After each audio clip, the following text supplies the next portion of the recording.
Merged Zamasu is one of the most broken beings Dragon Ball Super ever introduced, but the Tournament of Power plays by completely different rules. No killing, there's limited time, and enemies who scale in ways Zamasu was never designed to deal with. So the real question isn't how strong is Merged Zamasu, it's how far does he actually make it once he's forced into a battle royale full of characters like Jiren, Goku, Hit, and the God's Chosen Warriors. Today, we're breaking down how far Merged Zamasu realistically gets in the Tournament of Power and whether his immortality helps him or actually holds him back. This video is a commission. If you're interested in hearing me talk about a specific character or topic in Dragon Ball, the links are located in my YouTube bio as well as the description below. Now, without further ado, let's get into the video. The first thing that needs to be addressed is Zamasu's immortality, because it's often treated as an automatic win condition when in the Tournament of Power, it really isn't, at least not in the way people usually think. There is no killing allowed in the tournament, which means Zamasu was never at risk of being eliminated through death in the first place. His loss condition would be exactly the same as everyone else's, being knocked out of the ring. From that perspective, immortality doesn't suddenly break the rules of the tournament or guarantee dominance. However, where Zamasu's immortality does matter is in everything surrounding damage, stamina, and endurance. In both the anime and the manga, Merged Zamasu is shown to regenerate repeatedly, even from catastrophic injuries. His regeneration isn't limited or conditional, it's effectively infinite. No matter how much punishment he takes, he continues to reform, reconstitute, and re-enter the fight.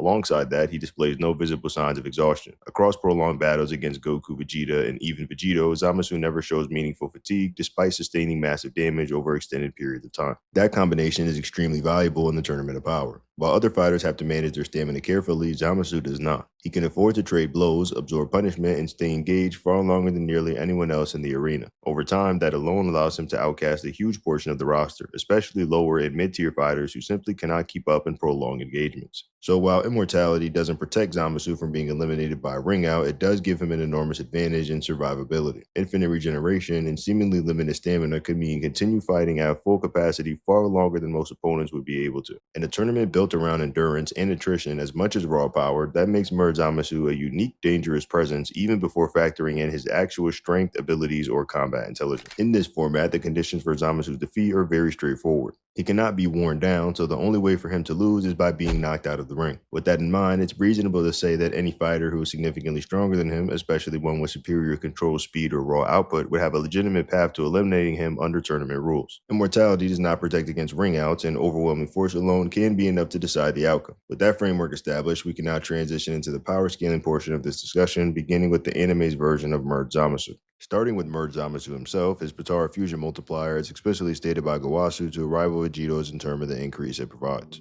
This is an extremely important detail since the fusion does not simply combine Zamasu and Goku Black's power, it amplifies and stretches that power to what is described as an inconceivable level. This immediately sets Merged Zamasu apart from the prior Potara fusion, such as Kibito Kai, whose multiplier was relatively modest and comparable to a Super Saiyan 2 Goku from the Buu saga. In contrast, Merged Zamasu fusion is treated as something fundamentally different in nature, hinting at a level of potential never previously seen. The distinction becomes even more significant when you consider who is actually being fused. Merged Zamasu consists of an immortal Zamasu combined with Goku Black and his post-anger amplification growth. To put that into perspective, Dragon Ball Super director Kido stated that Goku Black was the strongest fighter in the series during the Goku Black arc who is not directly tied to a god of destruction. That alone places Goku Black in an extraordinarily high tier before fusion is even factored in. This context is critical because it lays the groundwork for discussions surrounding whether Merged Zamasu or even Blue Vegito could approach or challenge Beerus under certain interpretations. It also reinforces just how extreme Merged Zamasu's starting point truly is. He's not a fusion of middling entities, he is the convergence of the strongest Kai and an immortal being wielding Goku's body, elevated through repeated growth and rage-based amplification. The Dragon Ball Super director further elaborates on this by describing Merged Zamasu as a kind of cheat character, someone whose power and immortality place him outside the normal rules of combat. According to this explanation, Zamasu's strength originates from Son Goku's power but evolves into something entirely unique. The fusion creates an existence that transcends conventional measurement, producing a being whose power appears limitless within the context of the future Trunks timeline. That's why Merged Zamasu is portrayed as an unrivaled immortal god within that timeline. Until Vegito arrives, there is no one capable of truly contesting him. He dominates through raw power, regeneration, and divine authority combined, creating an opponent that feels fundamentally unbeatable. However, despite this overwhelming portrayal, Merged Zamasu is not entirely without flaws. The director notes that because he was originally one individual split into halves, that underlying singular origin may represent a weakness. This instability ultimately manifests later and becomes relevant to how he's dealt with narratively. Still, the caveat does not diminish the core point. For the majority of the arc, Merged Zamasu stands as an immortal, unrivaled unrivaled god of the future Trunks timeline, a being whose far power exceeded anything seen prior, save for the invention of Vegeta. Anime Fusion Zamasu is explicitly stated to possess power that continues to expand endlessly, even while suppressed. Unlike Goku Black, whose power growth is reactive and technique-based, Fusion Zamasu's power inflation is portrayed as intrinsic and automatic. He is not merely stronger than Black, he is a fundamentally different kind of threat altogether. This difference becomes immediately obvious in how absurdly supernatural Anime Fusion Zamasu's abilities are. He creates massive ethereal constructs, summons lightning from the sky, and manifestates energy birds, warps space, distorts reality, and reshapes the battlefield itself. These are not techniques that require setup or strain either. They're treated as casual extensions of his divine authority. Goku and Vegeta are forced to scream, struggle, and break past their limits to simply destroy Zamasu's manifestations. Scenes that do not exist in the manga at all. By contrast, manga Zamasu is comparatively grounded. He largely overwhelms the Saiyans through brute force alone. Despite this, even anime Zamasu presents an interesting paradox. He is repeatedly overpowered, first by a father-son Gallic gun from Vegeta and Trunks, and later by Goku's most extreme Kamehameha effort in the entire franchise. Yet none of these moments result in lasting damage. Zamasu shrugs off attacks that would annihilate any mortal opponent, and in Vegeta's case, still casually one-shots him immediately afterward. This established an important rule. Fusion Zamasu can be overpowered, but not defeated, at least by conventional means. The Goku encounter is especially telling. Goku pushes his Kamehameha so far beyond his normal limits that his own arms snap from the recoil, an unprecedented moment that visually communicates just how much force he's outputting. This clash confirms something crucial. Attacks do work on Fusion Zamasu, and he can be pushed back, damaged, and destabilized. In response, Zamasu begins to warp and mutate, physically twisting as his form struggles to reconcile infinite power within an imperfect vessel.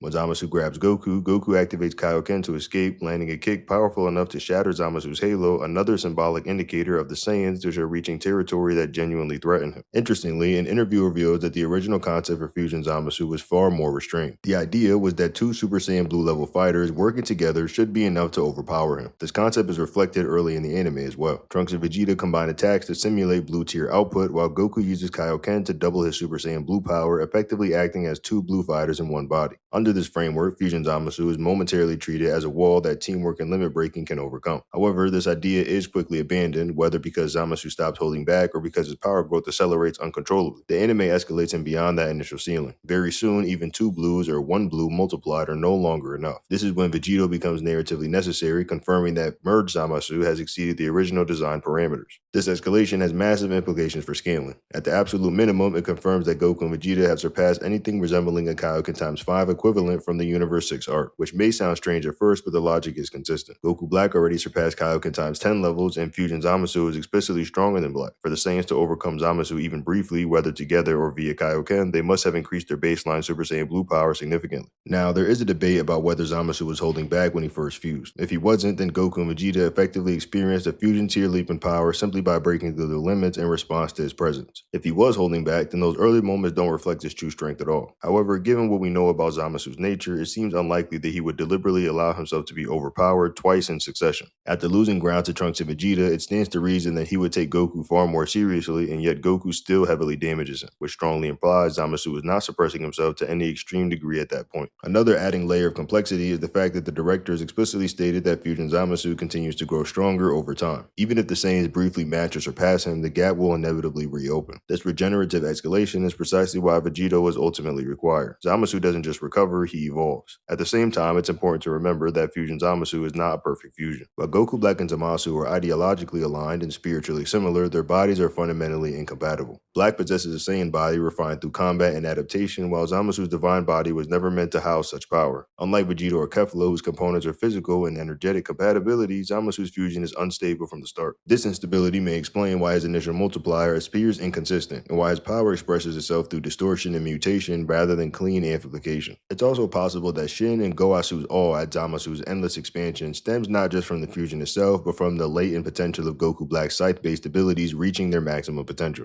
Even unfused, those powers were already alarming to the gods. Fusion may not have multiplied Zamasu's power in a clean, linear way, but instead unlocked a chaotic, self-escalating feedback loop. Early on in Merged Zamasu's transformation, his power is portrayed as overwhelming. At that stage, he's able to overpower both Goku and Super Saiyan Blue Vegeta simultaneously, asserting clear dominance over them as a pair. This established just how dangerous his initial merged state is right out the gate. However, as the fight progressed, the power dynamic began to shift. When Goku activates Super Saiyan Blue Kaioken, he is able to directly overpower Zamasu in his angelic uncorrupted state, slamming him down and forcing his power to escalate further. That surge is what ultimately pushes Zamasu to his corrupted form. It's important to clarify what happens here, however, because this moment is often misunderstood. Goku does not lose because he lacks the raw power to contend with Zamasu, he loses because the strain and damage from using Kaioken in that arc are unstable. Despite that limitation, Goku clearly demonstrated enough strength to overwhelm angelic Merged Zamasu head on. If Goku had possessed the same level of Kaioken stability he later displays in the Tournament of Power, there is a strong case that he could have continued exchanging blows and outright dominated Zamasu's pre-corruption form in a straight fight, similar to what he did in the manga. Of course, even in that scenario, Zamasu would not truly be defeated in the traditional sense due to his immortality. He could not be killed or permanently put down. However, the context of the Tournament of Power completely changes the outcome. Victory does not require killing an opponent, it only requires knocking them out of the ring. In that environment, the Kaioken Blue Goku we see during the Goku Black arc would have very likely been capable of sending angelic Merged Zamasu out of bounds. Under tournament rules, that would be a clean loss for Zamasu regardless of his immortality or strength. For that reason, Kaioken Blue Goku from the Goku Black arc serves as a useful benchmark for this scenario. After that arc, Goku fights Hit again and is able to be completely even with him without immediately relying on extreme multipliers. Previously, Goku required a Super Saiyan Blue Kaioken times 10 just to keep up with Hit in the tournament, which strongly suggests that Goku experienced at least a tenfold increase in overall power during the Goku Black arc alone. By the Tournament of Power, the scaling escalates even further. Super Saiyan God Goku is now portrayed as a direct rival to Hit and something that would have been unthinkable earlier. This implies another massive jump in strength, potentially on the order of a 50-fold increase when comparing Tournament of Power God Goku to his earlier incarnation. The gap between Goku's power at this stage and at the power during the Zamasu conflict is enormous. When you combine all of this, the implication becomes pretty clear. If Kaioken Blue Goku during the Goku Black arc was already strong enough to overpower Merged Zamasu's angelic form, then anyone in the Tournament of Power who scales above Super Saiyan God Goku should logically have the strength necessary to defeat Zamasu under tournament conditions and knock him out of the ring. Immortality would not save him from that outcome. Having said that, Zamasu would dominate a large portion of the tournament roster.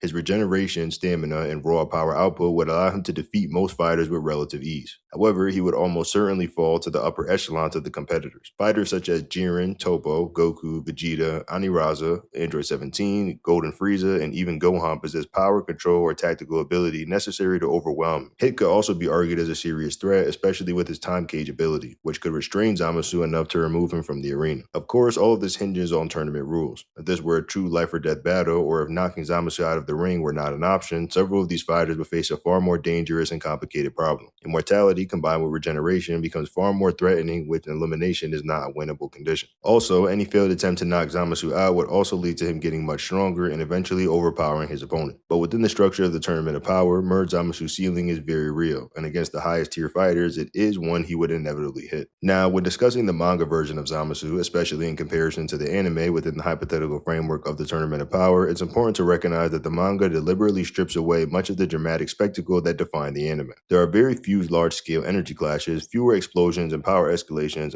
and far less visual emphasis on limit-breaking moments. Such as a result, manga Zamasu often feels less impressive at a glance. However, this interpretation is a bit misleading because while raw power is toned down, his abilities and hacks arguably make him far more dangerous in a long-term battle in scenarios like the Tournament of Power during the manga. In the manga, Merged Zamasu is not portrayed as a massively transcendent powerhouse.